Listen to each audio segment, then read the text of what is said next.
Well, a very warm welcome to all my dear class 8 students once again. This is in continuation of our English 1, that is Prose, the Great Stone Face 1.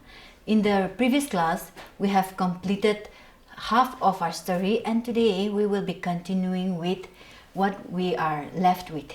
And our pages will be from page number 123 till 125. I repeat, page number 123 till 125. And in our previous lesson, we have learned of how a little boy named Ernest had been expecting to see a face that he had been looking all his childhood days, and to his disappointment, the face that resembled the face on the stone had come to their village, but he could not accept that this was the face that he had been looking forward to for so many years. Something in his mind told him that this is not the man, and the man whom you are expecting will come some other time. So he began to live on with the hope that he will see another face whom he can really accept it as the one that he had been almost worshipping, whom he considered to be his teacher. And even today, I'm going to explain a little bit of words which you might find it difficult when you go through your textbook. The first word will be beheld. Beheld means saw. The present tense of beheld is behold, that means to see. And here you will come across a word called beheld, that means saw. In our simple terms, renowned means very famous. We all have been hearing of renowned speakers, renowned actors, or in so many different fields, you have heard of the word renowned, but you might not know the real meaning of what it is, so it just means famous. And then, blood and thunder. I'm not going to explain this, but this is a name given to one of our characters who was also an army general. You have heard of army generals, right? For me, I cannot imagine of how powerful they are because I'm not from that field, but people say that the generals have a lot of powers over their troops. And so we are going to read about a man who was an army general, and in the battlefield he was called as blood and thunder.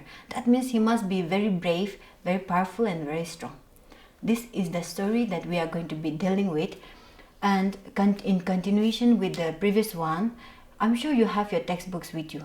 And even if you don't have it right now, I want you to go through your text, because reading your text is as important as listening to the explanations. There are so many students who just rely on the explanation, because since you are not a memory card, you cannot trap everything that you listen.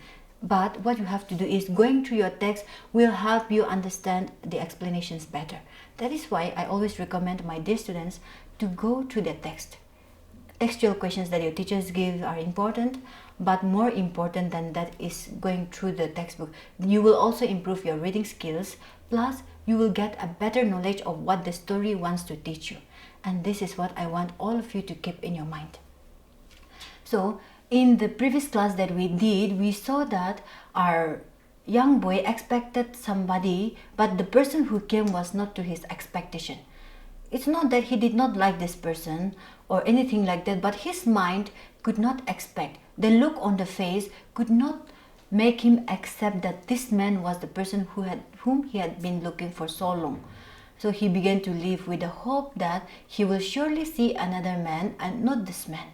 And with time, the man who came to the village, whom everyone worshipped or whom everyone respected so much, thinking that he was the face that had been on the wall of the mountain for so long. Everyone expected that, and I'm sure they will be showing some kind of respect to this man, though he might not have done anything good to the society or to the villagers. This boy could not accept, though he was such a young boy. And with age, he began to grow up to be a man of wisdom. A boy filled with wisdom. You know what is wisdom, right? Being wise. Being wise can be in different forms. Some people are so wise, but they also are tricky, which in turn affects the people around him. But this boy was not a person like that. He was filled with wisdom. He was so wise, and people could not understand Why, or what is the reason that is making him wise in this way? Because they know that he was also a person like them, living in the same villages, not attending any particular or special school that will impart wisdom to him, but he began to grow. And the secret of his wisdom is because he had been looking at the face that was on the wall of the mountain. And this was something extraordinary. Nobody knew about it. He was growing up very well. He was industrious. That means he had a very creative mind. He would be doing things that people do not even imagine of. And his labor, that means the work that he does, is extraordinarily good. Many young boys, I'm not saying it's you, but there are many young boys who are lazy because they do not know what the results would be. Not because they knew that they will become rich or they will become successful even without doing work, but there are so many young students at your age maybe, because they are ignorant, they also tend to avoid their works. Many of you or many of us at one point of time comes through this. When teachers tell you to do a particular work, you just say it's okay, I'll do it some other day, and when the next work comes, it gets piled up and it becomes difficult for each and every one of you. But this boy was different. Unlike his other friends, that is the boys of the village, this boy is very hardworking. You can imagine that, right? At a time when everyone was cultivating, when everyone's job was to cultivate, farming, this boy began to work like an adult. He began to work so well, people could not understand. He became a mystery. Mystery means something that is difficult or hard to understand. This boy became a mystery to the other people, and then he began to continue working that way, but he had one thing that people could not understand, and they find it a little unacceptable or abnormal to them. Why? Because every evening, people do not understand why, but he would just be sitting outside his house, and then he would just be looking at the face. Anytime he is free, he would just be looking on the face that was on the mountain, because he had a great belief that this person will surely teach him more lessons in his life. Though this person did not teach him literally, he began to see that he was learning so much, and people also knew the differences, that he was learning a lot of things from the face that was on the wall of the mountain. There are times that things which we do not expect can also teach us lessons. We expect only our teachers, our elders, our friends to teach us. But there are some incidents or events. You may not be there involved directly, but the events of some particular incidents will teach you lessons. Even in our real life, we see that. And I want you to understand, if you can learn something from that particular incident, it might not necessarily be in the classroom, or it might not necessarily be from your parents. When I say this, I'm not saying that teachers and parents cannot teach you everything, but there are some other areas that you will also be able to learn things that you did not even expect. The same thing was happening to this little boy. See, they did not talk, but just by looking at the face that was on the mountain, he was learning things every new day. And while he was still living on with the expectation that he is going to see the face and that he had been listening about for so many years will surely come into contact with him. This had been going on. And in the midst of all this, even this time, the villagers began to hear of another story. That was the story of a general who had been posted out of his hometown for his service. Because we know many soldiers, almost all the soldiers, do not have the opportunity to stay in their own hometown. After a gap of some years, they will always be transferred to another area, and mostly they will be located at the border areas. We know that, right? Even here in our state, we know that our state is also a bordering. Our state have international borders, and that is the reason why we have a lot of army camps and that we see them every day. And for us, that is a common sight. But for some towns, it's not like that for them. They will hardly see any army camps because they are just located in the middle of the country. And so this general, who was from their village, had been working as an army general for so long, and then he had served the country tirelessly. And his works were unimaginable. The thing that he did for the country, and people could not wait for him to come back to the village. And he also heard that the face of this general resembled the face that was on the wall of the mountain. And so he also began to develop his hopes again, hoping that now this will surely be the man that he had been looking for so long. And with this expectation, he had been waiting. And coming back to this general was so much respected for his bravery, for his patriotism. Patriotism means love for one's country. You know that, right? And so when this man had been fighting for the country for so long, now it's time for his retirement. We know that after a certain period of time, even for any government service or any other work, there is also something called retirement. That means the company or the government gives you the authority to relax after all your services that you have given to them. And this was something that the general was also getting now. He did not want to live in that part of the region anymore. As I said, you always want to come back to your native place after some years. And the same thing came to this general. He decided to return back to his hometown. That is the area where the stone face was. And people say that this general really had the face of the great stone face that the villagers had been talking about for so long. And even this boy was expecting the same thing. And after all this, people also began to say this will surely be the man, because what greater man could be there? Unlike the soldiers, because he was a soldier who was so brave and he has all the good qualities that the country needs.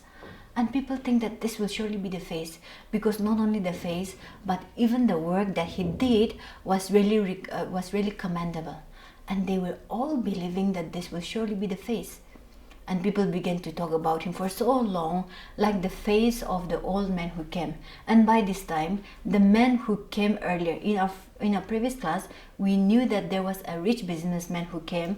Now, along with his wealth, even his body was gone. This person was dead, and there was nothing more to be left except his wealth. But even his wealth, you can imagine, you can spend your money very quickly in a single day, right? And as this man had come to the village, people thought that his wealth will never come to an end, but his wealth ended along with his body. See, he did not have the qualities that people were expecting. He was just rich, and the physical appearance was similar to this face. That's all. And we know that materialistic things will end one day. The same thing happened to the rich businessman who came, whom we discussed about in our previous class. And so they thought that since this man died, there will be another face to replace him. And the day the general was coming to the village, people got everything ready. They wanted to give him a good welcome, a great welcome that any heroes would receive. And for soldiers and armies, we know their procedures are much different from our normal people. And so when he was coming, the villagers and everyone arranged feast to welcome him. They threw a party just to welcome this great man. And when this great man arrived, they could not believe their eyes, because there were bands of armies. There were soldiers welcoming him, everything, flags waving around. You know, when you're excited, you see people waving flags around. Even during the sports, you see that, right? Think about the World Cup. People get so excited, they wave flags around. That is not because they are irritated, but to show their excitement, to express their joy in that particular event. So the same thing was happening with this general. He was coming after so many years, sacrificing everything. And these people, the villagers, thought, what could be better than this? He resembles the face on the rock. And another thing is, his sacrifices are immeasurable. And even on the battlefield, you know, soldiers will always go to battles. We know that. I don't have to be explaining this thing. As a soldier, what you do is you sacrifice your life for your country, right? Sometimes you even end up giving your life, but they do not regret, because they have done that for a good cause. And this general was so fierce that the enemy could not overtake him. And that is the reason why they called him Blood and Thunder. That is for a reason. You can imagine how thunder sounds, right? So they placed him in the position of thunder. This was happening. And when he came to the village, now everyone began to look for it. And little Ernest was also in the group. people begin, and in a crowd, sometimes it's very difficult, not sometimes, almost every time you are in the crowd, unless you get the first line, it's difficult for you to see past your friends. You have to lift your leg, you have to do a lot of things, you have to walk in between, you have to push people around to have a look at people. And so this was the thing that happened. Ernest could not see, and he heard people. He could overhear people. This is surely the man that we were expecting. And then the second word will say, yes, exactly. And not only the face, but even the work. He began to hear people murmuring around. Maybe they were stretching their necks, doing a lot of things to have a look at this great face. But little Ernest could not see it. And finally, when he was able to manage his way amongst the group of people, and he saw that this man, of course, looks a little bit like the face on the wall of the mountain, but even this time, see, he did not accept this man again. He had done very good job sacrificing. He's a patriotic soldier, and he is also brave and courageous. What more can he expect? But his mind, his conscience did not expect him to accept these things. And he began to feel like something was whispering in his ear again. Whispering means to talk in a soft, low voice where other people cannot hear except the person whom you are talking with. And so he felt that something was whispering in his ear. Fear not, do not be afraid. Be patient, he will come. He heard as if something was whispering in his ear again, and even this time he could not understand why, but his mind also did not accept the man who was standing in front of him, whom everybody considered to be a hero. And moreover, he was a soldier. Even on the battlefield, people respected him so much. What more could he expect? He doesn't know that, but he also did not accept this man. He cannot accept this man. Something was always telling him that this is not the person, and he can have patience. All these things happened. Today we are going to stop our lesson here, but we have another, that is part 2, another part for our lesson to continue. There you will see who the real face that he had been looking for so long was.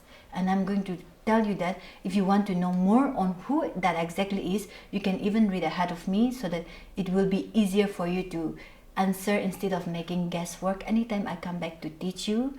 Until then, I am requesting all of you to keep in touch with your book, and then stay safe.